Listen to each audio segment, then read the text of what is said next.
Good afternoon. Sorry, I'm not able to be there with you live, but I'm away in a project meeting here in Finland. So therefore, I will only be able to join you shortly after this presentation. So I'll be as swift as I can, trying to reply to two questions that were proposed to me by the organization. So I will now share my screen, my presentation, and I hope you are able to learn a bit more and even share your insights on how we can um, replicate some of your own projects. So let me know. I believe I am sharing my screen right now, so I will share my presentation. Okay, so welcome to Qashqai. I will be, as stated, talking a bit more about our energy efficiency program. In only 4 minutes, it's not much time, but I'll do the best that I can because we have plenty going on. First of all, Cascais is a municipality located in the outskirts of the Lisbon metropolitan region. And of course, we are doing the best we can to maintain and safeguard this wonderful natural and cultural heritage that we had. And due to climate change, we definitely need to reduce our carbon footprint. And of course, we were the first Portuguese municipality to have a carbon neutrality roadmap 2050. And we have to be able to reduce from over a little bit over 500 kilotons of CO2 equivalent emissions per year to 15 kilotons of CO2 equivalent emissions per year. So obviously, this is a long-term commitment that will require a systemic transformation and therefore the engagement of everyone in our civil society, either from Cascais or all those in this planet that in some way influence our environmental performance, of course. So what we have here is basically we are engaged in 4 sectors. The most relevant sectors, according to what you saw in our energy matrix, are stationary energy, so therefore electric energy, and transportation. Those 2 sectors are the main responsibles for our emissions. So obviously, to be a bit more efficient, we have to strive with actions that reply to those initiatives. So allow me to talk a bit very quickly, very briefly about our transport policies. Cascais was the first Portuguese municipality to develop a free public transportation system that works as a mobility as a service, so free for all residents, students, or those citizens who work in Cascais. This obviously foments the sustainable behavior in our mobility patterns, and it does help us to significantly reduce our CO2 emissions. This was obviously made through a very thoroughly assessed financial model, which allow us to have sustainable financial management, obviously, and it has the ability to tweak or to integrate other services, such as, for example, parking, bicycle rent, scooter rent, EV charging, and so on. So this transportation is only added by our own fleet here at the municipality of Cascais, namely Cascais Ambiente, where we are moving on to the electrification of our mobility. Then we also are heavily investing in our energy communities. So those are quite challenging, as you can imagine, but it's a healthy investment in our case. So according to our carbon neutrality roadmap, we will have to implement over 180 megawatts of energy, of solar energy here in Cascais, if we want to reach carbon neutrality. And the best way to accelerate this is through energy communities. So why is that? Because solar production, decentralized solar production, is obviously something very appealing when it comes to the return of investment. But if you actually promote energy communities, then you are adding even more value to your equipment, to your participation in this local decentralized production.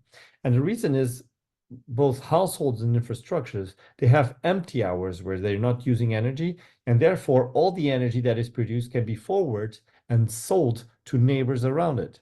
So this we foresee that will engage even more stakeholders and more partners in this new business model.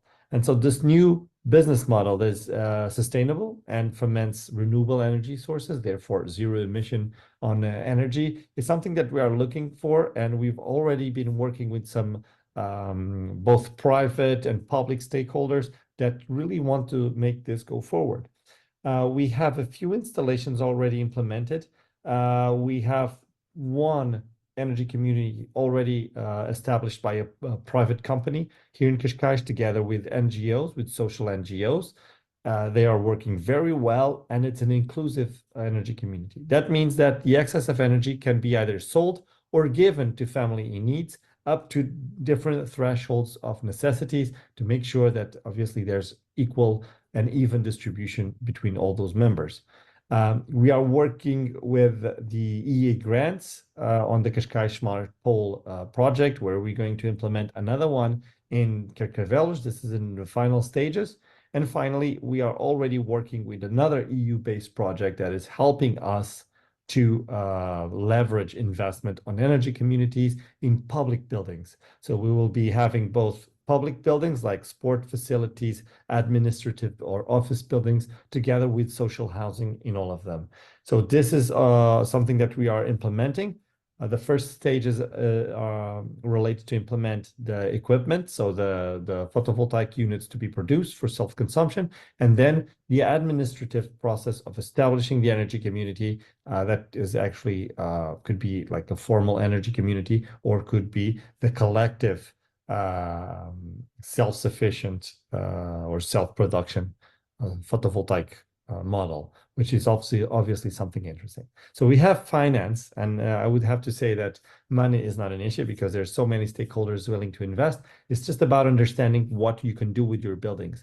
I think that the public, the local governments could definitely leverage this. They could be the agents of innovation and push forward towards this. So these are, I would say, the two biggest items that we have when it comes to energy efficiency and decarbonization on these two sectors. So we are only able to do this because we're not only working by ourselves, because if the business models are new, then we definitely need other stakeholders that are pushing for this and for the success of these types of projects.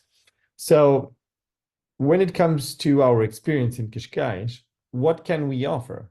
Basically, we have a very steep learning curve, and this is thanks to the EU-based project funding. And they have basically helped us to capacitate and qualify our own staff together with the engagement of citizens and stakeholders, so we could assess what are the needs to foment what we call energy literacy, to make sure people are aware of these sustainable models and to invest further into them. We've also learned that the cost-benefit assessment is crucial for the decision makers. And if we are able to provide them with a return of investment, then this is only going to move swiftly and accelerated, because the return of investment of these types of solutions is usually between 5 years. And if you engage in an energy community, you can reduce them up to 3 to 5 years. So obviously, if you're investing 100,000 euros or 1 million euros, to have that return of investment in 4 years, it's a safe bet. Obviously, if you are not willing to invest this, there's financial models that you have to forward. This is obviously achieved through international cooperation. And the way that we have established these networks with our partners that allowed us, for example, to implement projects in the areas that you see over there, for example, in those 6 different projects, or in this case, 5 projects and one mission, so one cooperation structure, it's because we are able to deliver high quality outputs. So we do the work that is requested by the consortiums in time, in quality, and obviously it works favorably for everyone. This way, we increase the trust that we have from partners. We are able to go forward with new consortiums, new product applications, and it only adds value to us. So this is strengthening our capacity. And of course, we also have the knowledge already that if everyone, even central governments, the international institutions or organizations, are talking about going forward with decarbonization, they have to engage cities. So we are actually the ones who implement the technologies and the policies that others decided to move forward. We are the ones who can be the first uptakers and the innovators of new renewable energy solutions or sustainable transport solutions, whatever it is. The towns or cities can definitely leverage what we are doing, what we are aiming to do.